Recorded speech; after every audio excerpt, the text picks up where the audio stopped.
अब हम लोग देखेंगे कि 544 से 412 ईस्वी पूर्व,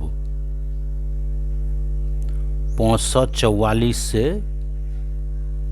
412 ईस्वी पूर्व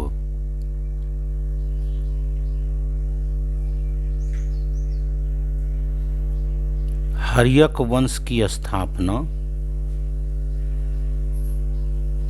बिंबिसार ने किया मगध में। हर्यक वंश की स्थापना बिंबिसार ने कब? तो 544 ईसा पूर्व में मगध में। अब मगध की राजधानी बनाया राजगृह या गिरिब्रज। हर्यक वंश में और जो शासक हुए बिंबिसार के बाद, वो अजातशत्रु। अजातशत्रु का एक नाम कुनिक भी मिलता है, और उसके बाद उदयीन।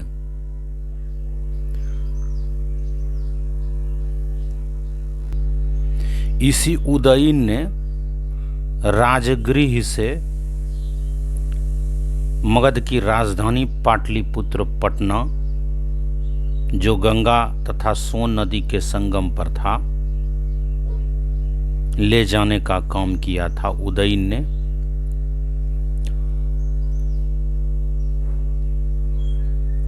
उदयीन के 3 पुत्र अनिरुद्ध, मुंडक और नागदासक। नागदासक अंतिम शासक था हर्यक वंश का। नागदासक अंतिम शासक था हर्यक वंश का। ये यहाँ पर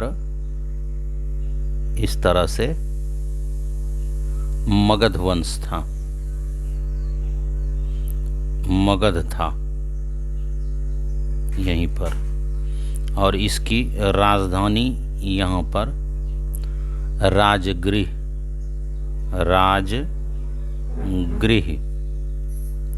या गिरिब्रज भी कहा जाता था इसे। राजगृह या गिरिब्रज, इसकी राजधानी राजगृह या गिरिब्रज।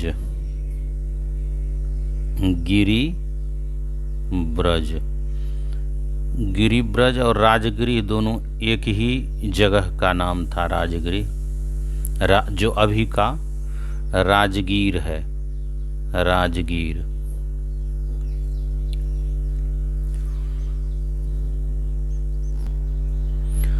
हर्यक वंश के ही शासक उदयीन ने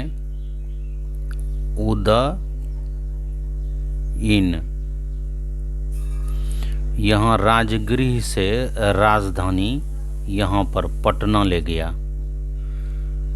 राजधानी उदयीन ने पाटलिपुत्र, उस समय ये पाटलिपुत्र कहा जाता था। पाटलिपुत्र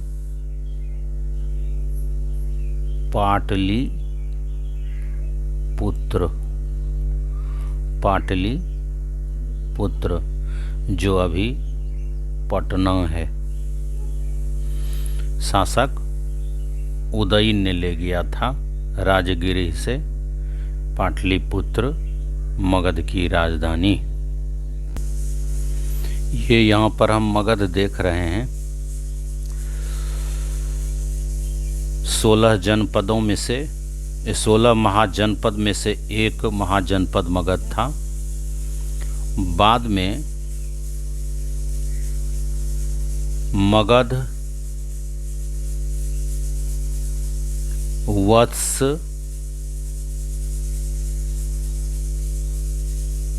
और यहाँ पर अवंती, और यहाँ पर था कोसल। ये कोसल ये 4 शक्तिशाली महाजनपद बने। कौन कौन? मगध, वत्स, अवंती और कौशल। 16 महाजनपदों में से ये 4 शक्तिशाली महाजनपद बने। बाद में ये चारों महाजनपद, शक्तिशाली महाजनपद मर्ज कर गया और फिर मगध साम्राज्य की उत्पत्ति हुई। मगध साम्राज्य की उत्पत्ति हुई। 483 ईसा पूर्व में प्रथम बौद्ध संगीति राजगृह में, प्रथम बौद्ध संगीति राजगृह में हुआ।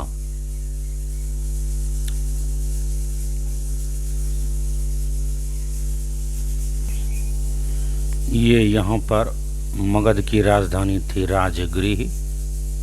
राजगृह यहीं पर प्रथम बौद्ध संगीति, बौद्ध संगीति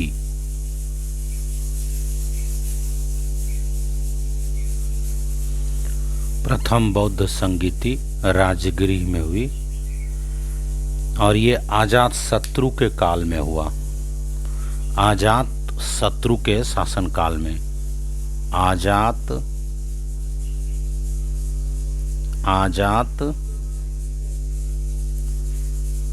शत्रु के शासनकाल में। ये बौद्ध संगीति का मीनिंग क्या हुआ? तो ये बौद्ध संगीति का मीनिंग है कि बौद्ध धर्मावलंबी जो प्रसिद्ध विद्वान थे उनकी एक सभा हुई।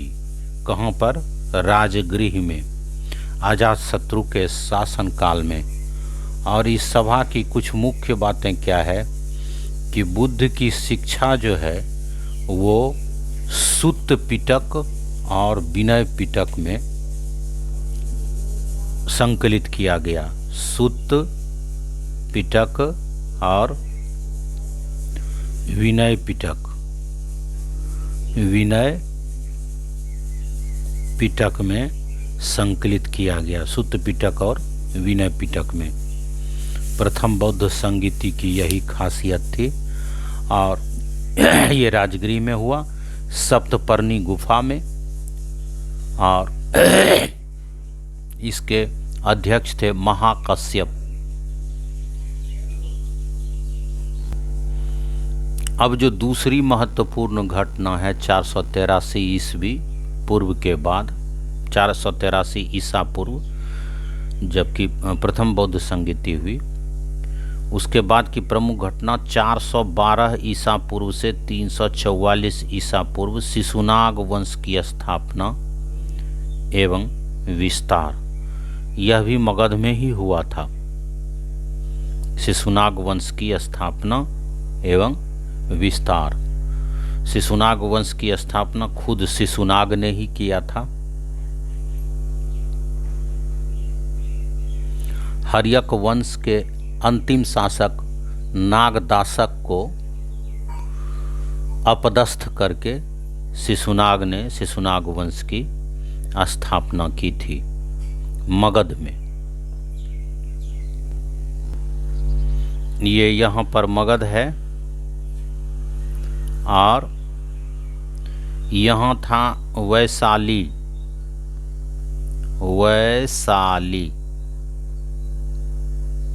वैशाली को ही शिशुनाग ने अपनी राजधानी बनाई थी। मगध की राजधानी शिशुनाग के काल में वैशाली थी। वैशाली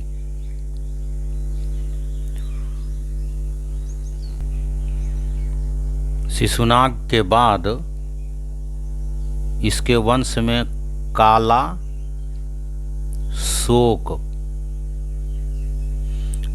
शोक शासक आते हैं। कालाशोक का एक नाम काकवर्ण भी है, काकवर्ण। कालाशोक इस वंश का सबसे अंतिम शासक है नंदीवर्धन। कौन? नंदीवर्धन। शिशुनाग वंश का अंतिम शासक नंदीवर्धन था। नंदीवर्धन अंतिम शासक।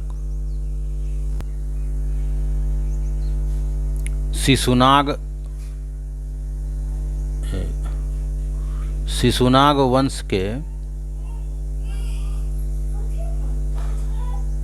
शासक कालाशोक के समय ही द्वितीय बौद्ध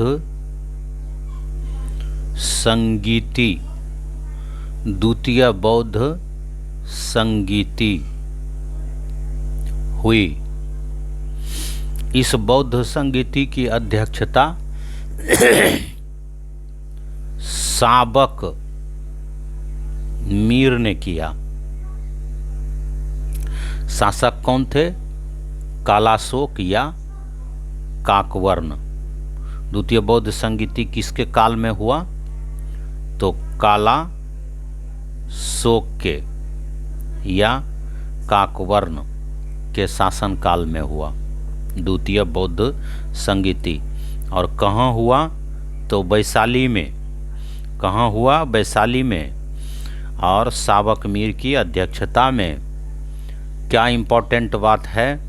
तो इम्पोर्टेंट बात है कि बौद्ध संघ दो भाग में बटे, एक स्थावीर और दूसरा महासंघिक।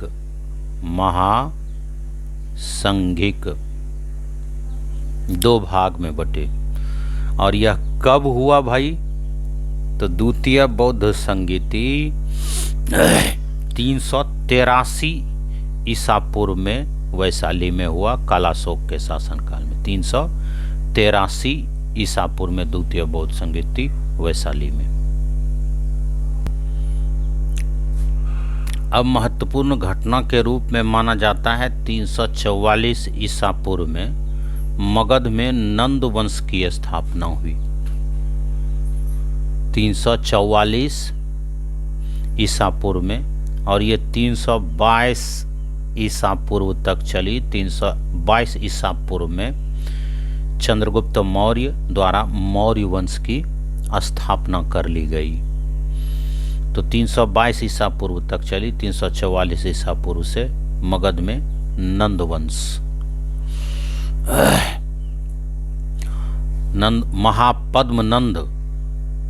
महापद्म नंद या महानंदिन इस वंश के संस्थापक थे। इसकी खास विशेषता कि इसने कलिंग को मगध में मिलाया था एक बार। और इस वंश के सबसे अंतिम शासक थे घनानंद।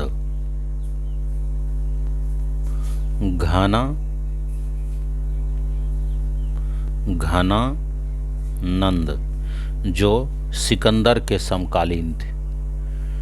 सिकंदर के समकालीन और नंदवंश के अंतिम शासक थे घनानंद।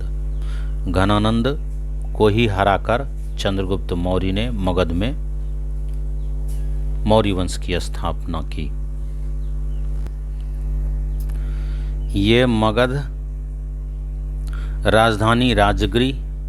राजधानी इस समय पाटलिपुत्र बनाया गया। उदयनु के समय से ही पाटलिपुत्र राजधानी कहाँ हुआ? पाटलिपुत्र।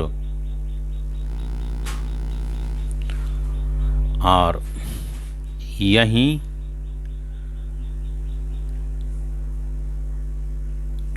344 ईसा पूर्व में 344 ईसा पूर्व में नंद वंश की स्थापना हुई। किसने किया? महापद्म नंद ने, और अंतिम शासक घनानंद, जिसे सिकंदर के समकालीन माना जाता है, और इसी को चंद्रगुप्त मौर्य ने हराकर मगध में मौर्य वंश की स्थापना की 322 ईसा पूर्व में। अब जो महत्वपूर्ण घटना मानी जाती है वो है सिकंदर का भारत पर आक्रमण 326 ईसा पूर्व में। 326 ईसा पूर्व में सिकंदर का भारत पर आक्रमण। इस समय भारत में मगध एक शक्तिशाली साम्राज्य था जिसके शासक थे घनानंद। ये सिकंदर के आक्रमण के समय का भारत है। यहाँ पर तक्षशिला राज्य है। तक्षशिला राज्य, तक्षशिला के राजा थे आम्भी। कौन? आम्भी, जिसने जब 326 ईसा पूर्व में, कब? 326 ईसा पूर्व में सिकंदर ने यहाँ पर आक्रमण किया। तक्षशिला के राजा आम्भी ने समर्पण कर दिया। अब जाहिर सी बात है कि सेना सिकंदर की आगे बढ़ी सिंधु नदी पार कर। ये है झेलम नदी, हम लोग यहाँ पर देख पा रहे हैं। ये है झेलम नदी। तो झेलम नदी के किनारे ही, झेलम नदी के किनारे सिकंदर और पुरु राज्य के राजा, ये पुरु राज्य है जो झेलम और चेनाब नदी के बीच का हिस्सा है। ये पुरु राज्य है जिसे पंजाब राज्य भी उस समय का कहा जाता है। तो यहाँ पर 326 ईसा पूर्व में सिकंदर की सेना और पुरु राज्य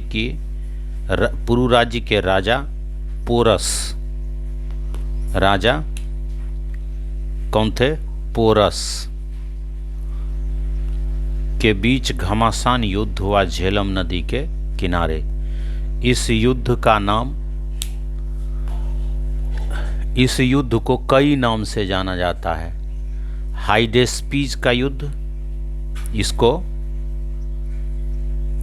हाइडेस्पीज का युद्ध भी कहा जाता है।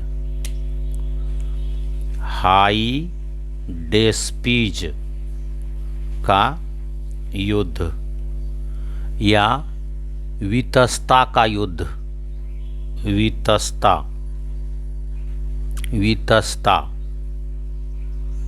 का युद्ध। वितस्ता का युद्ध इसलिए कि झेलम नदी का उस समय नाम वितस्ता ही था और झेलम नदी के किनारे का युद्ध भी कहा जाता है।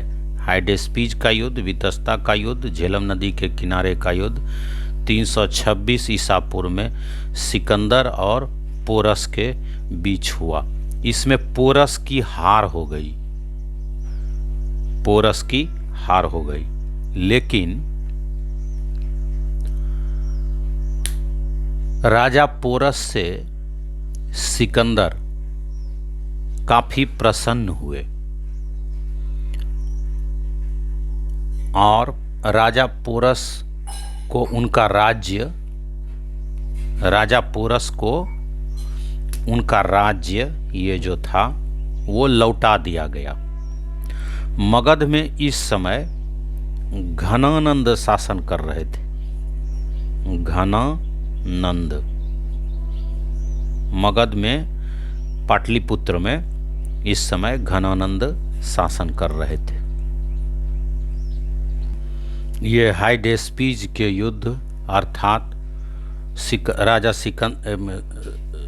सिकंदर महान और राजा पोरस के बीच के युद्ध का एक तस्वीर है। इसमें ये विश्व विजेता सिकंदर को दिखाया गया है।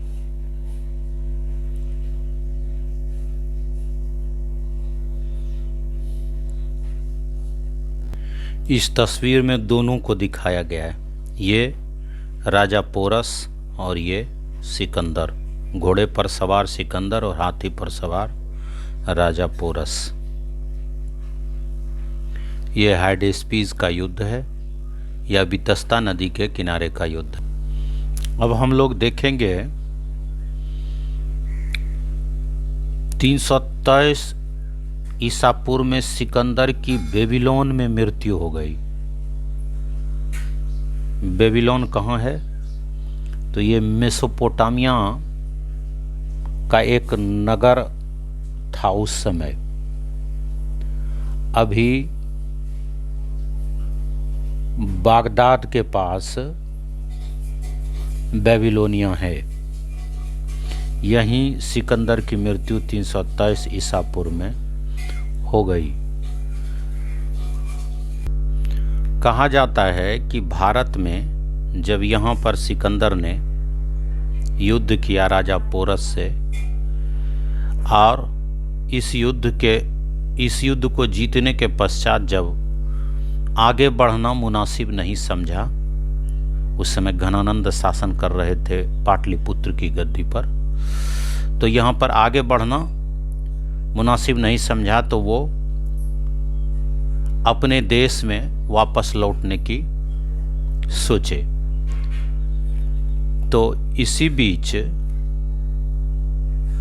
कहीं कबीलाइयों से इनका संघर्ष हुआ। तो कुछ इतिहासकार कहते हैं कि उनकी मृत्यु घायल होने से हुई। कुछ इतिहासकार कहते हैं कि उनकी मृत्यु बुखार होने से हुई। कुछ इतिहासकार कहते हैं कि उन्हें शराब में जहर मिलाकर पिलाया गया, जिससे उसकी मृत्यु हुई। मृत्यु यहाँ पर हुई, यही वो जगह है बगदाद के पास जिसको हम बेबीलोन कहते हैं। बेबीलोन, यहाँ पर मृत्यु हुई, बेबीलोन में मृत्यु हुई। और यहाँ से ले जाया गया इनको, यहाँ पर है अलेक्जेंड्रिया।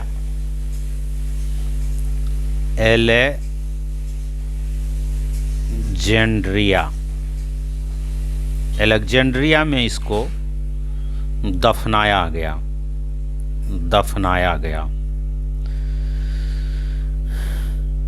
तो अब सिकंदर के बारे में एक बात और क्या है, जन्म इनका यहाँ मैसिडोनिया में हुआ। जन्म मैसिडोनिया में हुआ, मृत्यु बेबीलोन में हुआ और दफनाया गया अलेक्जेंड्रिया में। यही कहानी है सिकंदर की। कब हुई इनकी मृत्यु? तो 323 ईसा पूर्व में। 323 ईसा पूर्व में। अब जो महत्वपूर्ण घटना है वो है चंद्रगुप्त मौर्य द्वारा मौर्य वंश की स्थापना। यहाँ पर 323 ईसा पूर्व दिया गया है, लेकिन अधिकांश किताब में, अधिकांश पुस्तक में 322 ईसा पूर्व दिया जाता है। 322 ईसा पूर्व हम लोग इस पुस्तक में देख सकते हैं। मौर्य साम्राज्य की स्थापना 322 ईसा पूर्व, और कब तक रहा? तो 185 ईसा पूर्व में। 322 ईसा पूर्व से 185 ईसा पूर्व तक मौर्य साम्राज्य चली। हम लोग इस पुस्तक में देख सकते हैं मौर्य वंश, चंद्रगुप्त मौर्य 322 से 298 ईसा पूर्व तक रहे हैं। और चंद्रगुप्त मौर्य ने ही चाणक्य की सहायता से अंतिम नंद वंशीय शासक घनानंद को पराजित कर अपने 25 वर्ष की अवस्था में 322 ईसा पूर्व में मगध के सिंहासन पर बैठा। इस वंश के 3 प्रमुख शासक हैं। पहला तो चंद्रगुप्त मौर्य खुद हुआ, जिसने 298 ईसा पूर्व तक शासन किया। दूसरा है चंद्रगुप्त मौर्य को भारत का मुक्तिदाता भी कहा जाता है। चंद्रगुप्त मौर्य को भारत का मुक्तिदाता, लिबरेटर ऑफ इंडिया। दूसरा चंद्रगुप्त मौर्य के ही पुत्र हुए बिंदुसार, जो 298 ईसा पूर्व से 272 ईसा पूर्व तक शासन किया। तीसरा उनके ही पुत्र बिंदुसार के पुत्र हुए अशोक, जिन्होंने 273 ईसा पूर्व से 232 ईसा पूर्व तक शासन किया। अशोक को सम्राट अशोक भी कहा जाता है, अशोक महान कहा जाता है। ये प्राचीन भारत में सर्वाधिक महत्वपूर्ण शासक के रूप में उल्लेखित हुए हैं। और मौर्य वंश में फिर जो शासकों की एक वंशावली है वो है कुणाल, दशरथ, संप्रति, शालीशुक, देववर्मन, शतधनुष और सबसे अंतिम शासक हैं बृहदत्त। अंतिम मौर्य शासक बृहद्रथ। इन्हीं के सेनापति पुष्यमित्र शुंग ने इनकी हत्या कर दी और शुंग वंश की स्थापना की। आप इस तस्वीर में चंद्रगुप्त मौर्य का साम्राज्य देख पा रहे हैं। ये इस तरह से चंद्रगुप्त मौर्य का साम्राज्य है। वहाँ उत्तर पश्चिम में हेरात तक, ये हेरात है, ये एराकोसिया है, ये बलूचिस्तान हुआ, ये पैरापनिषद, काबुल को ही पैरोपनिषद कहा जाता था। कुरु, सौराष्ट्र, अवंती, पंचाल, कौशल, यहाँ पर कपिल वस्तु, मगध, ये इस तरह से चंद्रगुप्त मौर्य का साम्राज्य है। नर्मदा से दक्षिण चंद्रगुप्त मौर्य का साम्राज्य नहीं था उस समय। ये चंद्रगुप्त मौर्य हैं। चंद्रगुप्त मौर्य की तस्वीर आप देख पा रहे हैं। ये चंद्रगुप्त मौर्य हैं।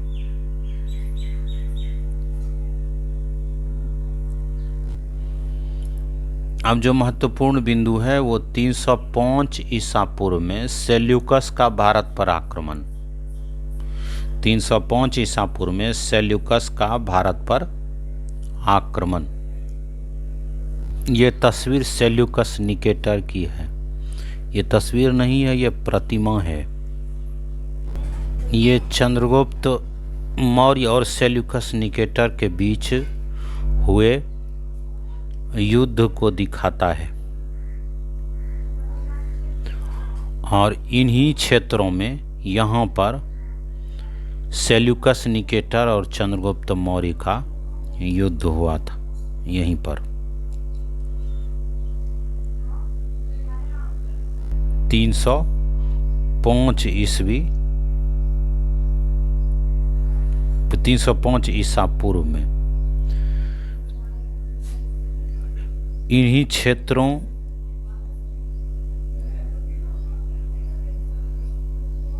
को जब चंद्रगुप्त मौर्य ने विजित किया तो इन्हें हेरात,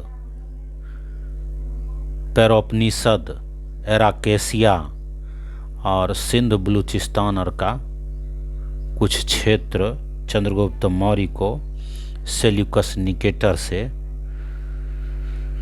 प्राप्त हुआ। इसमें हम देख सकते हैं हेरात, एराकेसिया, पैरोपनिषद, जॉड्रेसिया जो बलूचिस्तान में था, सिंध नदी के उस पार का जो ये हिस्सा है, ये सेल्यूकस निकेटर से प्राप्त किया था चंद्रगुप्त मौर्य ने।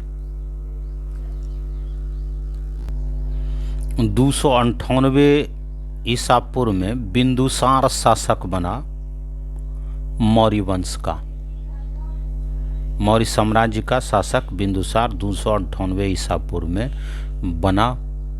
और ये 298 ईसा पूर्व से लेकर 200 272 ईसा पूर्व तक मौर्य साम्राज्य का शासक बना रहा बिंदुसार। ये बिंदुसार का साम्राज्य है, हम लोग देख सकते हैं।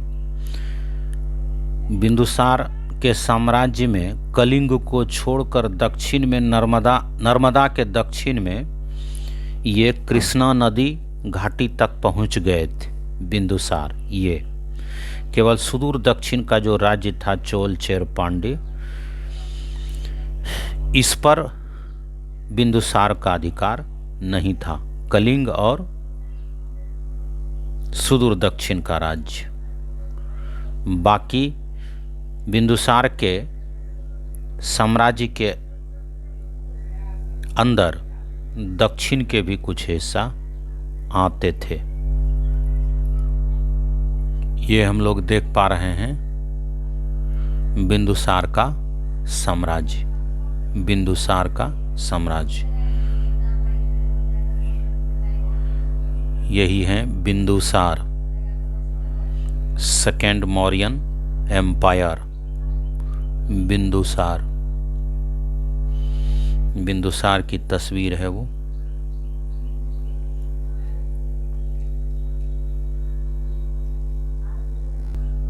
ये बिंदुसार है, ये तस्वीर बिंदुसार की है।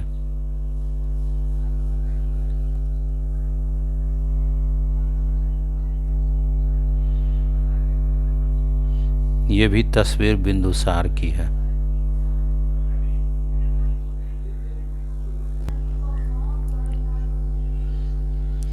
दो 272 ईसा पूर्व से 268 ईसा पूर्व अशोक तथा उसके 99 भाइयों के बीच उत्तराधिकार का युद्ध होता रहा। 99 भाइयों के बीच के तरफ से सुसीम था और इधर अकेला अशोक। उत्तराधिकार के युद्ध में अशोक ही विजित हुए और 269 ईसा पूर्व में अशोक मौर्य साम्राज्य का शासक बना।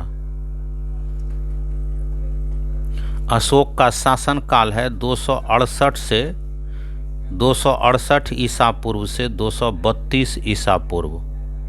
ये शासन काल है, लेकिन अप्रत्यक्ष रूप से ये 272 ईसा पूर्व से ही मौर्य साम्राज्य पर हावी रहे। इसलिए बहुत जगह 273 या 272 ईसा पूर्व से ही अशोक का शासनकाल माना जाता है।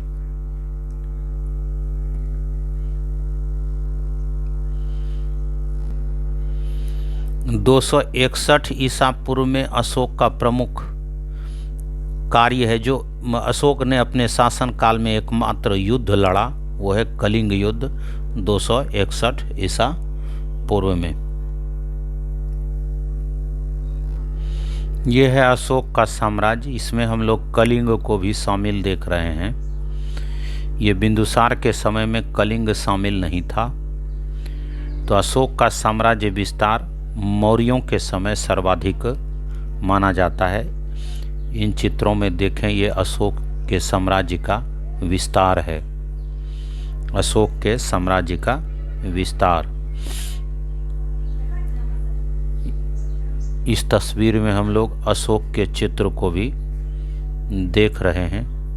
यही हैं सम्राट अशोक। इन चित्रों में भी आप सम्राट अशोक को देख पा रहे हैं। ये सम्राट अशोक।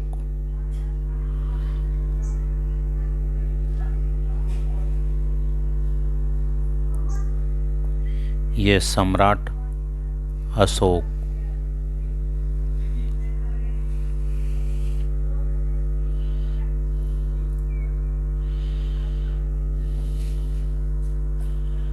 ये सम्राट अशोक को हम लोग देख पा रहे हैं।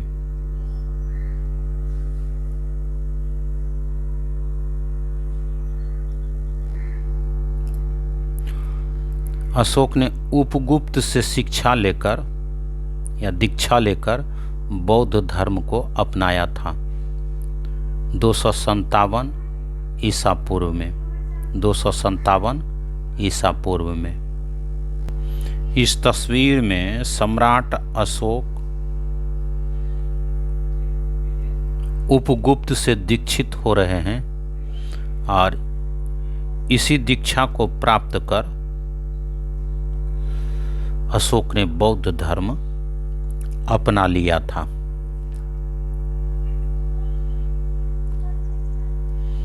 उपगुप्त को इस तस्वीर में भी आप देख पा रहे हैं, जिनसे दीक्षा लेकर चंद्रगुप्त मौर्य ने बौद्ध धर्म अपनाया था। अशोक ने बौद्ध धर्म अपनाया था। चंद्रगुप्त मौर्य ने जैन धर्म अपनाया था।